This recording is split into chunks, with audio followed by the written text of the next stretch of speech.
এখানে যে হোটেলগুলো আছে, যে হোটেলগুলোর নদী দূষণ করছে, শুধুমাত্র ফাইন করা হয়। আমি বলেছি শুধু ফাইন করলে হবে না, একটা দুইটা করে বন্ধ করে দিতে। কিন্তু নদীটা তো প্রথমত হচ্ছে দখলমুক্ত করতে হবে, দ্বিতীয়ত হচ্ছে দূষণমুক্ত করতে হবে। যেই রায়ের পরিপ্রেক্ষিতে কিছু অ্যাকশন নেব, কিন্তু রায়টি এখনও আমাদের হাতে আসেনি। সেই রায়ের কিছু বিষয়গুলো আমরা আলোচনা করছিলাম এবং রায় চিন্তা করে যে কী কী হতে পারে।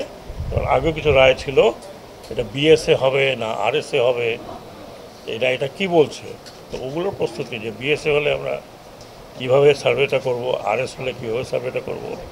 তবে এটা ফ্যাক্ট যে বাঁকখালী নদী, যেটা আমি ডিসি সাহেবের সাথে আলাপ করলাম, যে আমাদের এইটা এখন কক্সবাজার হচ্ছে একমাত্র পর্যটন কেন্দ্র, সবচেয়ে বড়, একমাত্র না সবচেয়ে বড়। এখন আরও কিছু কিছু হয়েছে, সিলেটে চা বাগান আছে বা হিল ট্র্যাক্টে আছে, এখানে লক্ষ লক্ষ লোক আসে।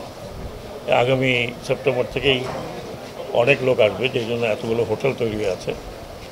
কয়েকটা জিনিস আমরা আলোচনা করেছি, সেটার মধ্যে হচ্ছে যে এই রায়টা আসার পরে এটা দেখতে হবে যে বিএস খতিয়ানে হচ্ছে না আরএস খতিয়ানে হচ্ছে। এবং অনেক জায়গায় দেখা যাচ্ছে যে বিএস খতিয়ান আরএস খতিয়ানের বাইরে চলে গেছে। এবং যেগুলো আমি গতবার দেখলাম, সেখানে অনেকগুলো স্থাপনা আছে যেগুলো সরকারি স্থাপনা।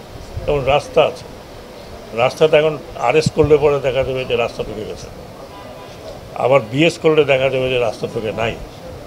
সেই জায়গাতে আমরা কি করতে পারি, কোর্টের রায় যদি আরএস হয় তাহলে সেখানে ফ্লেক্সিবিলিটি আছে কিনা, যে আরএস বিএস মিলিয়ে গেল। আরএস করতে গেলে অনেক সময় দেখা যাবে যে একবারে সরকারি বিল্ডিং টিল্ডিং হয়ে গেছে। আরএস মানে অরিজিনাল যেটা ছিল, অরিজিনাল নদী তো সবগুলো আমাদের দেশে শিফট করছে। দ্বিতীয়, বাঁকখালী নদীটা যেহেতু সিজনাল, মানে এটার পানিটা আসতেছে পাহাড়ের থেকে। পাহাড়ে পানি, আমাদের দেশি পাহাড়ে 12 মাস পানি থাকে না।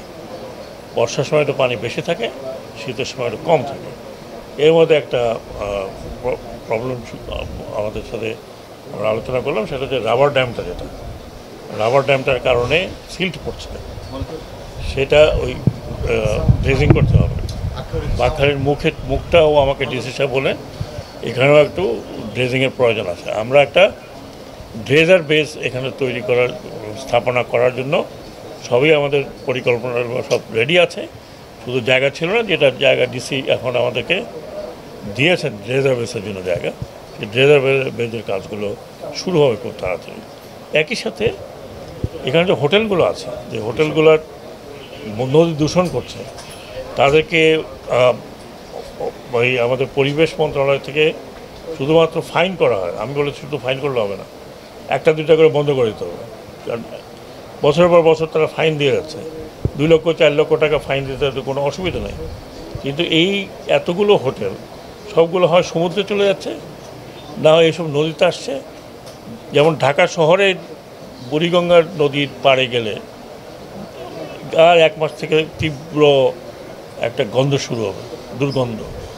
ও মাছ নাই, কিচ্ছু নাই, কোনো জলপ্রাণী ওখানে নাই। এরকম আমাদের এই সমুদ্রগুলি, এই নদীগুলি যদি এরকম হয় তাহলে তো খুব খারাপ অবস্থা।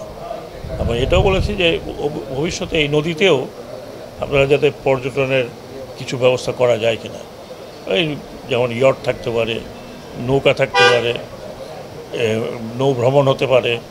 কিন্তু নদীটা তো প্রথমত হচ্ছে দখলমুক্ত করতে হবে, দ্বিতীয়ত হচ্ছে দূষণমুক্ত করতে হবে।